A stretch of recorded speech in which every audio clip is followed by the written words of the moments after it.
جبریل نے کہا یا رسول اللہ رب العزت فرماتا ہے کہ مجھے بھی 3 چیزیں پسند ہیں۔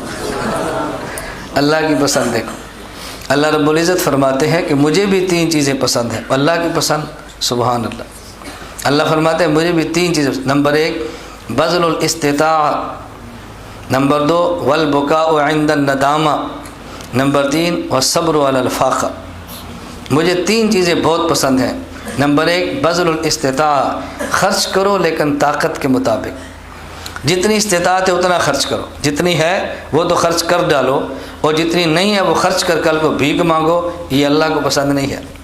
تزودوا فإن خیر الزاد التقوی، حج پر جاؤ نا تو زاد راہ لے کر جاؤ، زاد راہ تھوڑا لے کر جاؤ، وہاں بھیک مانگ کے روٹیاں کھاؤ، یہ خدا کو پسند نہیں ہے، یہ اللہ کو نہیں پسند۔ بذل الاستطاع، طاقت کے مطابق خرچ کرنا اللہ کو بہت پسند۔ نمبر 2 والبکاء عند الندامہ، جب انسان سے گناہ ہو جائے اور پھر اس کو احساس ہو کہ مجھ سے گناہ ہوا ہے، پھر رو پڑے، اللہ کو بہت پسند ہے۔ اور حدیث پاک میں ہے فَإِن لَّمْ تَبْكُوا فَتَبَاكَوْا، اگر رو نہ سکو تو رونے والا منہ بنا لو۔ تباکو یہ باب تفاعل ہے، اور اس کے ایک خاصیت تکلف ہے، بس نہیں رو سکتے تو رو پڑو، رونے کی شکل بنا لو، بس اللہ اس پہ بھی خوش ہوتے ہیں۔ یہ اللہ کے حبیب فرما رہے ہیں اور اللہ کی پسند ہے۔ البکاء عند الندامہ، ندامت آئے تو پھر انسان روئے، یہ اللہ کو بہت بہت پسند ہے۔ میں ابھی اس دبئی سفر میں تھا تو شارجہ میں ایک ساتھی نے مجھ سے مسئلہ پوچھا، یہ آپ کے لیے شاید پہلی دفعہ عجیب بات ہوگی، شاید عجیب بات ہو۔ ابھی مصر میں ایک فن ہے، عرصے سے ہے، اب عروج پر ہے فن۔ وہ فن کیا ہے کہ انہیں مقالات کہتے ہیں، قرآن کیسے پڑھنا ہے، یہ ایک فن ہے، قرآن کیسے پڑھنا ہے۔ کیا مطلب؟ جنت کی آیت پہ خوش ہو کے پڑھنا ہے، جہنم کی آیت پہ رونے والا منہ بنا کے پڑھنا ہے، امر کی آیتوں پہ حکم کے انداز میں پڑھنا ہے۔ یہ فن ہے مصر میں، اس میں 8 لہجے ہیں ان کے، پورے قرآن میں انہیں بنائے۔ جب واقعات قصص بیان کے تو قرآن کیسے پڑھنا ہے، یہ لہجے ہیں۔ تو مجھ سے اس نے پوچھا کہ جائز ہے کہ نہیں، یہ کسی بندے نے پوچھا۔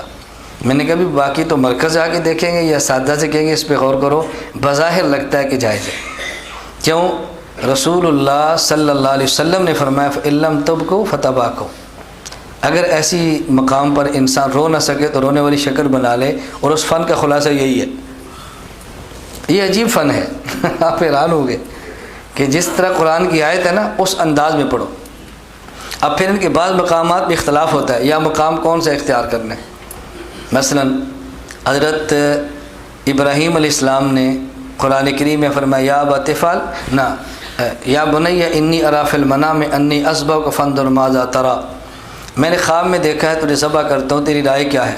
تو انہوں نے کیا کہا تھا؟ یا ابت افعل ما تؤمر استجرنی ان شاء اللہ من الصابرین۔ اب یہاں کون سا مقالہ ہو، یہ لہجہ، مقام کون سا، مقالہ نہیں، مقام کون سا ہو، لہجہ کون سا ہو۔ اب بعض کہتے ہیں نہیں، لہجہ یہ ہو کہ اسماعیل علیہ السلام اپنے باپ کو ترغیب کے انداز میں کہتے ہیں، اس انداز میں بولے یا ابت افعل ما تؤمر، اللہ نے حکم دیا ہے تو آپ کریں، قرآن یوں پڑھیں۔ بعض کہتے ہیں نہیں یوں نہیں، اسماعیل علیہ السلام اپنے باپ سے ایسے کہیں کہ جیسے بچہ کوئی بات جھگڑ کر کہتا ہے یا ابت افعل ما تؤمر، جیسے خدا نے کہا آپ کریں نا۔ میں تو وہ لہجہ پورا نہیں بنا سکتا، وہ تو اپنے سٹائل میں پڑھتے ہیں۔ اب یہاں پر اختلاف ہے یہاں مقام کون سا ہو، تو مجھے اس نے تغنی یا خنات، خیر یہ تو فن کی باتیں ہیں، یہ طلباء سے کرنے والی عام سے نہیں ہے۔ میں خیر بعض باتیں درمیان میں ذکر کرتا رہتا ہوں کہ کتنے علوم دنیا میں ہیں جس تک ہماری رسائی کیا نام بھی نہیں سنے۔